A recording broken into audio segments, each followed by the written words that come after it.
Hello everyone, I'm meteorologist Charlie Ironmonger. Thank you so much for joining me today for your 9 a.m. news and weather updates from the First Alert Desk. Now we've got news out of Snow Hill where fire crews have worked diligently to help save and rescue a burn victim. Now, Snow Hill Rural Fire Department Chief Todd Whaley says his crews were asked by Greene County Emergency Services to create a landing zone for a 28-year-old man suffering from burns. Officials say the man smelled propane gas near an incinerator when an ignition source caused an explosion. Chief Whaley says the explosion caused 18% of bodily burns, mainly on the man's face and the front of his body. ECU Health East Care safely landed in the zone and was able to airlift the man to North Carolina J.C. Burn Center. Whaley says the man's condition is not known at this time. Of course, we are seeing a very hot summer so far, and with the heat come the bugs. NBC's Emily Akeda has more on the cicada broods as well as the increasing tick populations that are booming across the country. The sound of summer just got a lot buzzier, with several insect species making a resurgence. About the size of a sesame seed, tiny blood-sucking ticks are coming back with a vengeance. If we compare the numbers to last year, we're looking at maybe 30 or 40% higher. In the New York region, researchers at Fordham University setting the tick risk meter at 10 out of 10, even advising if you're thinking of taking a hike, consider going to a movie instead. Warming winters and higher humidity caused by climate change enable ticks to survive for longer periods, as well as expand their geographical range. Pair that with a year of an acorn boost. They will serve as food for white-footed mice. This simply gives rise to greater populations of black-legged ticks. Black-legged ticks, also known as deer ticks, are among the most common in the U.S., known to transmit Lyme disease. Recent reported cases have grown 5 times the amount over the last 30 years since the CDC started tracking data on the disease. Another concern for experts, the Lone Star tick, carrying different diseases like alpha-gal syndrome, which can cause a meat allergy in the infected person. And ticks aren't the only pests at large. Isn't that crazy? Their sound often compared to the noise of a lawnmower, a brood of cicadas emerged this year, expected to span across more than a dozen states. Spotted lanternflies are also expected to make a return this summer, with sightings already in the Northeast. Residents are urged to kill the invasive species on site. And swarms of bees spotted in New York City have social media buzzing. But experts warn if you do encounter these pests, try not to bug out. 99.9% of the insects that you bump into are simply going to be harmless. And again, that was NBC's Emily Akeda reporting. But news about the ticks. No, thank you. No, thank you. Maybe I will go see a movie.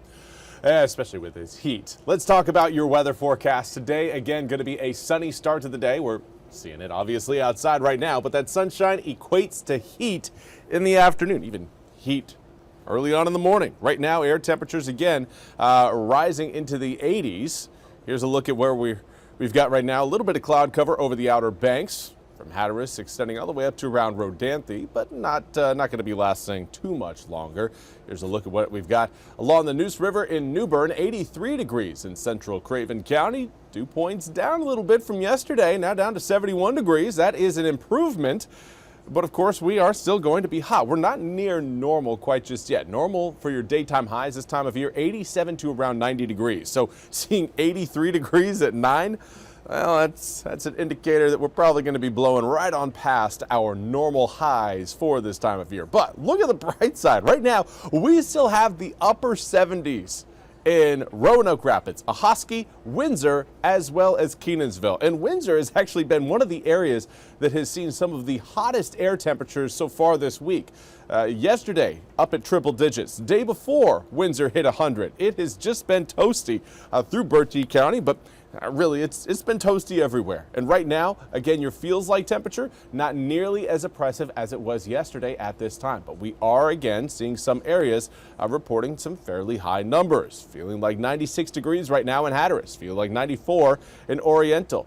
Feels like 98 currently in Stumpy Point, thanks to, again, high dew points. But when we look at your 24-hour temperature change, this spells hope right here. This is great to see. Most areas right now about 5 to 10 degrees cooler than where we were yesterday at this time. That is encouraging news. And we will have another chance of some spotty afternoon showers and storms coming in later on today, but also we've got a heat advisory in effect for all of eastern North Carolina. This again was why we are still under a first alert weather day. We can't quite escape that oppressive heat.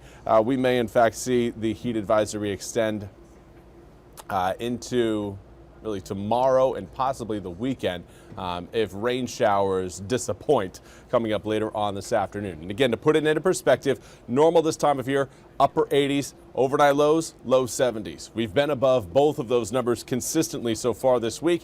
And while we are going to stay above those numbers through today, tomorrow, and even Saturday and Sunday, we are going to be a touch cooler than where we've been. Afternoon planner today shows the mid-90s instead of the upper 90s, encouraging news there, but a southerly wind will maintain that humidity and keep it rising through eastern North Carolina into the afternoon. Now the fix for that is rain showers. Today, raindrops not looking like a complete guarantee. A few areas may see a few pop-up showers and storms, but right now models really not highlighting a whole lot. There again, you see a single downpour, a single thunderstorm over eastern North Carolina later on this evening. Again, we may see a few more. I think this model may be underselling it just a little bit, but again, I'm not looking at a big wash of rain rolling through. This is going to be very isolated pop-up showers and storms that are going to be heat driven. Now with heat driven storms, of course, they fade away as you head towards really sunset and beyond.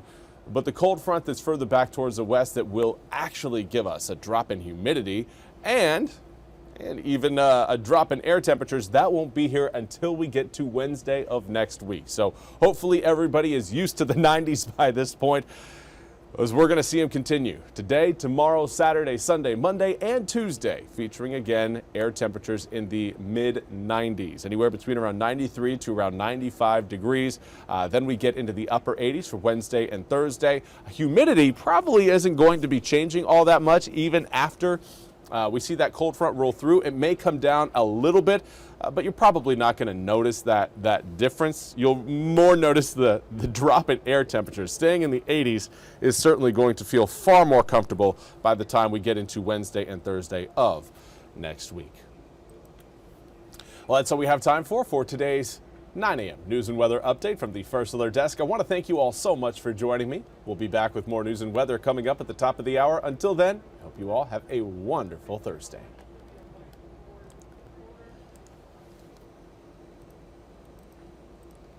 This hour of the WITN First Alert Desk is sponsored by ENC Pirate Realty.